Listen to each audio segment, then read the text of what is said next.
achiti iwe shari rumbeveve buda mari usadzokazve. 26. Ipapo shave riya rakaridza mhere rikabvundisa mukomana uya kwazvo ndokubva rabuda rikaenda.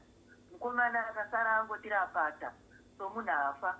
Vanhu vazhinji vakafunga kuti atofa. 27. Zvino Jesu akabata ruoko rwake ndokumusimudza akabva asimuka. 28. Kuzoti apinda mumba, vadzidzi vake vakamubvunza muchivande vachiti, ko isu tatadza seiko kudzinga shave iya? 29 nekupedzisira. Jesu ndokuti shave rorudzi urwu rinongobva nomunamato chete. Ndako mboreza mashoko atenda zvoperera pano manhirano. Haleluya. Amen. Maita ini mama maita mubereko kwakanaka. Amen. Amen. Nemusi wemanda rimwe patakanamatira nyika yedu yeZimbabwe nemamiriro akaita zvinhu. Ndairememba 18 April 1980 ndipo patakawana rusununguko. Takafara tikapembera tese kuti tawana rusununguko. Asi ndichiona hangu mukupembera imomo mune vamwe vasingakwanisi kupembera independence yacho doesn't mean anything to them sekuti vakutambudzika. Zvinoitika kune nyika dzakasiyana siyana kwete Zimbabwe but even kana muno July 4th mangwana vanhu vangachipembera independence but not everybody ari muno achapembera mangwana. Kuna mumwe wasina kusungunuka wakwanisi kupembera. Pane nguva yekuti unoda kuti zvinhu zvako zvichinje muupenyu asi hazvichinji. Unenge uri desperate for change. Kana even uri muposition iyoyo hauna hanya kuti ani ndiani. Unenge uchingoda zvinhu zvangu zvachinja, daenda zvangu zvachinja. Unenge uchingoda kuti zvinhu zvichinje muupenyu hwako. Hameno pakati pedu kuti wangani wari desperate for a change in their life. Tichida mumba hamusi kugarika, basa kushandika, kana kuti wana hausi kuteerera, kana kuti you're tired of living in a present environment but haukwanisi kuchinja zvinhu izvozvo. Sometimes you have to get to change your mindset kuti zvinhu zvichinje. Asi ndakaona kuti kana uri really desperate for change, unotsvaga kushandura maitiro ako, unotsvaga kushandura maitiro ako. Ungava kunamata kwako, kunamata zvine simba, angave maitiro ako, pamwe unenge uchitaura nevamwe zvakanaka, ungave kuchinja nzvimbo yekugara unogara somewhere. Kana paine zvokunetsa uchida maybe counseling, unopuwa counseling. Asi muna Mark 9 pashoko raverengwa kusvika vedu ranhasi tanzwa nyaya yababa vakinga vaine mwana wavo akanga aine madhimoni, anga aine shave.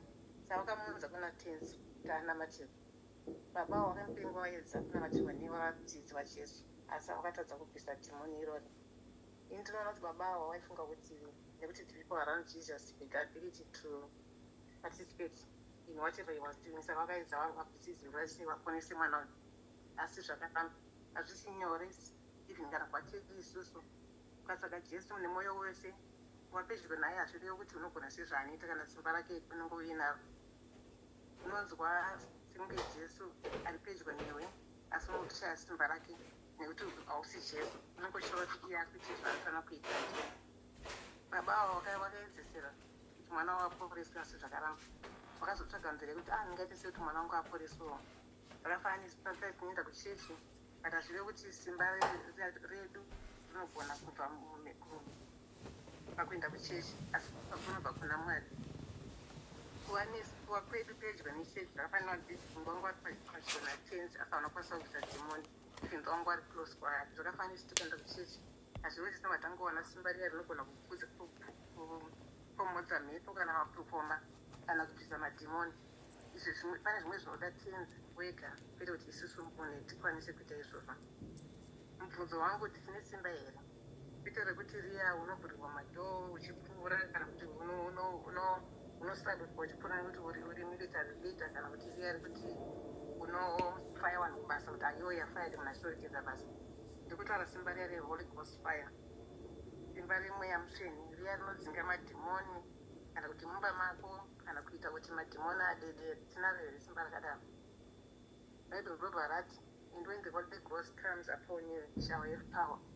Harisi ordinary power but kana mweya mutsvene agara pauri uchave nesimba, kwete simba riya rekuti uchinzi wakasimba aiwa asi simba remweya mutraining isu tinoda vhiyo pawa rakadaro kuti tikwanise kunge tiri pedyo naMwari tichinamatawo. Baba mukomana aiwa nemadhimoni wakapindura zvine simba wakati I believe not my unbelief, ndinotenda ndibatsira nekusatenda kwangu. Asi I think isusu sevanhu venyama tavatananga ipapo kuti baba vangu vasingatendi kana kuti maybe waitadza spirit. Kana tinotaura nenyaya yewadzidzi kuti wadzidzi wakatadza kubvisa madhimoni aya nekuti vangu vasingagoni vangu vasina simba rakakwana. Pandakaverengawo nyaya iyi inini ndakacherechedza ukama hwaJesu nemhomho yewani wakanga waripo, ndikaona sekunge mhomho yewani iyo ine chekuita nezvakaitika mushure, ine chekuita nemiracle yakaitwa naTenzi, nekuti verse 25 pakaona Tenzi mhomho yewani ndipo wakakomanda spirit yakuti ibude mune mwana uyu. Inotaurwa paBhaibheri kuti when Jesus saw the crowd, that's when he commanded the spirit. Tenzi wedu vane minana yavo yavanoita in front of crowds, vakafanana nekuti izvo vanomirira kuti vanhu vasvike. Ndisi vanhu vanenge vachikuenga waya kuti kana waapo ndopavanoita miracle yavo kuti ivo kuti vanhu vaone. Apa vadzidzi vanga vaedza sezvavanogona asi havana kukwanisa. Unoona kana pakaitwa chirariro pakaitwa feed 5,000 people kuti izvo Tenzi vakamirira kuti chipawe nevanhu vakawanda vachibva vamedora chingwa chiya chikatozika excess vakatozadza mamabhasiketi 12 penge paina vanhu vakawanda paina vanhu vashoma. Tenzi vaida kuti vaone kuti ndozvavanoita simba ravo, vaida kuratidza simba ravo kwete kuti vamwe vadzidzi ndovane simba asi iyo kuti ndovane simba. Vakamedora chingwa chikakwana pakazara maexcess baskets. Ndezvakaitwa pane mwana uyu kuti vakamira kuti vanhu vauye vachibva vazoporesa mwana iyeye. Kana pane zvakazvidzika kana zvisingaonekwi Mwari vanoratidza simba ravo. Tenzi havana kutanga miracle muna Mark 9 pasava pekuti wadzidzi vanga watadza kana kuti apo baba vamwana uyu vakanga vakumbira rubatsiro kana kuti mukomana uyu anga asvirirwa nemadhimoni. Kwete, Bhaibheri rinoti Tenzi Jesu wakapefoma miracle chishamiso ichi pavakanga vaona mhomho yewani yakanga iripo pavakaita miracle iweyi. Verse 25 rinogona kunge tiri chikonzero sei tiri paprayer line nhasi uno tichienda kuchechi zuva nezuva. Tinoona kunge pane zvimwe zvishamiso zvinoitwa naMwari, oni kana uri pakati pemhando dzako kana pakati pemhomho dzewani wakasiyana siyana. Pane zvimwe zvinhu zvinouya kwatiri apo tinenge takakomberedzwa nevatare kana kuti maonlookers kana people around us vanenge vachingotariswa kuti hatichaona kuti achiita sei. Pane zvinhu zvinoitwa naMwari apo ziso revavengi rinenge rakatinanga. For me, verse 25 rinondidzidzisa kuti kana Mwari vanogona kumira until there's a crowd around you before varatidza nyasha dzavo nesimba ravo muupenyu hwavo. Mwari havaiti izvi because simba ravo rinomugopera chete. Vanoda kuti vanhu waya waitaura kana waiseka kana waikonzeresa vaone simba ravo ivo vega Mwari, kuita kuti simba remumwe munhu upenyu hwako huchichinja huchichanduka. Ipapo mambo Jesu pavakaona mhomho yewani vakadecida kuti nguva yange yakwana kuporesa mwana mukomana uyu vakamupisa madhimoni. Izvi zvakaitwa anishuwa pamberi pavanhu vazhinji vese vaifungwa kuti aisazopa akadhidhirwa airamba akadaro kana waita chidzive kuti upenyu hwake mwana uyu uchambochinja charamba akadaro. Tenzi vakamirira kusvika vanhu vese vasvika panzvimbo iyoyi kuti vashandire upenyu hwemwana mukomana uyu. Havana kuzviita muprivate asi kuti vakazviita pachena kuti munhu wese aone simba ravo. Ini tinomudawo Mwari yakadai anokomborera pasina muripo pamberi pewese vanenge vakakuvenga kana vanokukomera mhosva kana waya vanokukushora usina chavavatadzira kana mafalse witnesses aya Mwari angokurwira pakati pevanhu vakadaro. Kana pane vamwe vanongoti hamai nyika vanondibva iyo havakuziva asi vanenge vachingobhekana newe. Mwari pakadaro anopindira achikubatsira. Asi ndinoda kuti Mwari will never let those people get away nekuti upenyu hwedu huri mumaoko maMwari. Ndakazoona muupenyu hwangu izvozvo. Kana vanhu vakaseka mwana wako kuti idofo vachamuona, vanenge vachiteka in private but vachamuona in public. Sezvakaitwa mwana uyu akaponeswa pane vanhu kuti mwana uyu agraduate uchishatika kuti agraduate inganga dofo remunhu asingagoni wani. Kana vaya vanenge vachiseka kuti roro anozodai otoona mwana wako akutoshati. Kana yava vanoseka vanenge vachiseka kuti mapepa avo haabude vanozochamunzwa kuti akatenda kuzimambo akatodziwanisa akaona mapepa rini. Mwari anenge azviita in public asi vanhu vangu vachiseka in private sezvakaitwa mwana uyu akanga achitambudzika achirwara vanhu vaiseka muprivate kuti ane madhimoni akazodai akazodai mwari akamira kuti vasvike vazoona kuti simba ravo kuratidza kuti ndinoponesa. Nanga mazuva ano unoona vamwanisa pafacebook vamwanisa pasocial media vachitandaitwa zvakati zvakati. Bhaibheri ndobva rataurawo richiti eyes have not seen and ears have not heard. Maziso edu haasati aona kana kunzwa kana nzeve dzedu asati dzanzwa kukurusa hwaumwari wedu. Pane zvimwe zvishamiso zvinoitwa naMwari zviri pachena kuti vanhu vazvione pachena, nezvimwewo zvinoitwa muchivande, because Mwari vanoda kuti nyika yose izive. Wese vari muupenyu hwako vachikatsamadzii kana waita zvinhu zvinenge zvaitwa muchivande zvinobuda pachena. Mwari nenguva yaonda kuchiuchidza kuti iwo is a miracle working God, is a wonder working power. Tina Mwari vanoshamisa, tina Mwari weminana. Hama dzangu ngatishingirire munamato nekutenda kuna Mwari wedu. Pane korasi yenhembo unzi simba ravakatipa rekunamata rinokunda zvose, ngatichinge tinamata. Simba makatipa rinokunda zvose, simba redu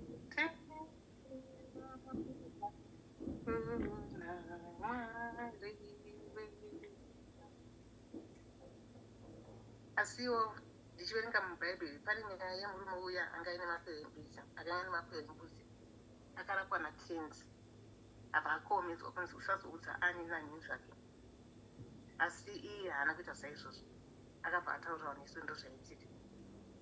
Ini ndofunga kuti tenzi sei wakada kuti usazotaurira wamwe, nekuti ndakanzwa kuti makore iwayo waituka aporeswa maperembudzi waifanira kuenda kuvaprofita ndowanozocertifya kuti zveshuwa wangu ane maperembudzi ende waporeswa, but iye haana kuzviziva, akangofara kuti ndaporeswa achibva atomhanya zvinotaurira vanhu.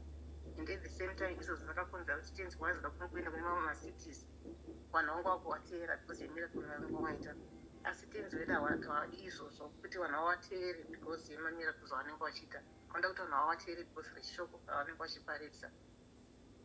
Asi tinoona kana even mazuva ano tinoenda amwe edu tinoenda kumachechi aya kunzi ndo kune simba, kune mweya unoporesa, machechi akati haana simba, nekuti vichwa zvachidzo zvinoitwa ikoko.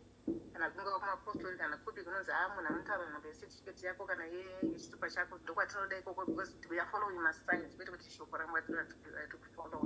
Saka tenzi wangu asingadi izvozvo, I believe that's why wakaudza munhu anga ine maperembudzi usataurisa. I think zvinosiyana siyana, pane zvimwe zvaunoti zvisange zvakudzwa munhu wese, nezvimwe zvinofanira kuti zvaenda kune wanofanira kunzwa chaiwo chaiwo. Saka apa mapurisita ndo aifanira kunge ari kuzoudza vanhu ndo zvaitika, but uyu akabva amhanya zvinotaura vanhu wese kuti hazvisina maperembudzi. Asi denga harineti kuburikidza nematambudziko edu. God is still in the blessing business. In spite of our situations, hama dzangu, kana paine chamuchabatawo pane zvataura, ndodawo kuti munzwisisewo kuti kuporeswa kwedu kana kuporeswa kwomwana uyu kwakaitwa pakamberi pevanhu. It was in private paisa, but miracle inonzi haisi kunzi iproverbial blessing behind closed doors. No, yakaitwa pakati pevanhu. Mwari vanogona kutikomborera pachena for what we have suffered in private. Apo tenzi wakaona mhomho yevanhu, you made the way out of nowhere, wakasimudzira zvinge zvakazvidzika. Ndo zvinoita nyasi dzaMwari sekuimba kunoita waindi wedu.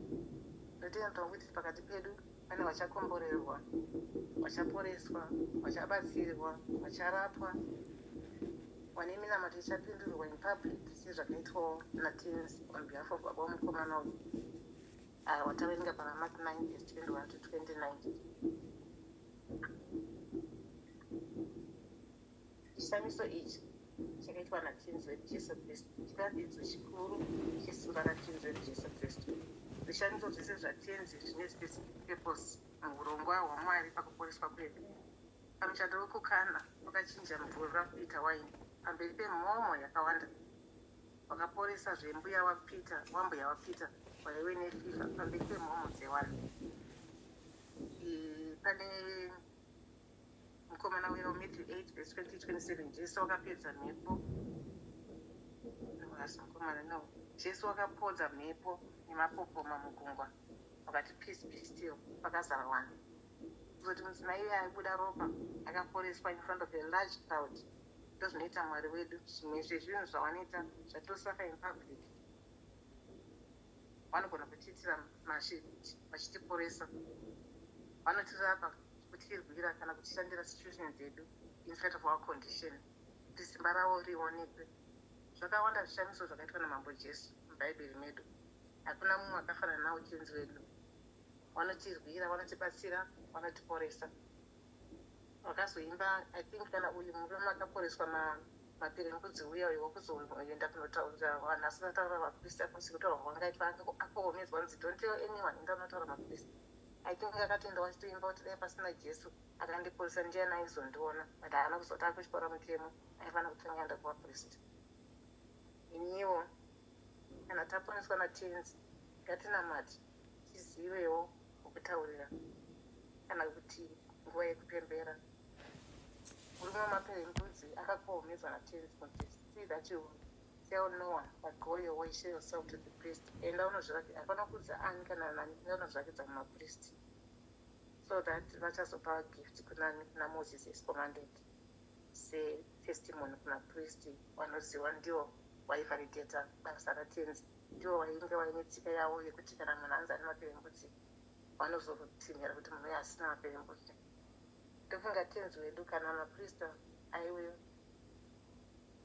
vakanga vakakodzera kunzwa ndozvavaida kuti zviitike zvokuti maprista vaivo vanotanga kunzwa kuti ndozvaitika so that nebasa ravo rinenge richitarira pavalidate ndobasa ravo vanoita vanoporesa vanhu. Isu totendawo kuti ndozvinoitwa naMwari, toziva kutaurira. Ndoimba kana tawanewa nyasha muchiwande natenzi tichazonamata kuti tizivewo kutaurira kana wakuratidza. Napo tinenge taitirwa nyasha pachena tizivewo kuti handi kugona kwedu kana kuti kwemumwe munhu asi ivo Mwari wega. Tozivewo kwakudzosera mbiri dzese kuna Mwari naiwo Jehovha musiki. Ndiwo anotirwira, ndiwo anotibatsira. Tisazozvitutumadza, titende Mwari pane zvese zvavanotiitira muupenyu hwedu, whether it's in private or it's in public. Tizive kuti tinotaurira vanhu ndepapi nekuti tisingataurira vanhu ndepapi, asi titende kuti pese patinge tiri Mwari kana zvikatadzikwa nana anotadza kutibatsira musituation yatinge tiri, Mwari ndiwo vanogona, ndiwo vanotibatsira. Tizorumbidzawo Mwari nenguva dzese pamusana pezvavanotiitira, zvavakatiitira kana zvavachatiitira. Ishe komborerai shoko renyu kuti vanhu vese vazonzwawo nekuziva kuti tinonamata pamuri tichikumbira rubatsiro kana zvinhu zvatiomera kana kuti kana zvinhu zvichitiripambira tinge tichingonamata pamuri. Ndiko kukura kwavo.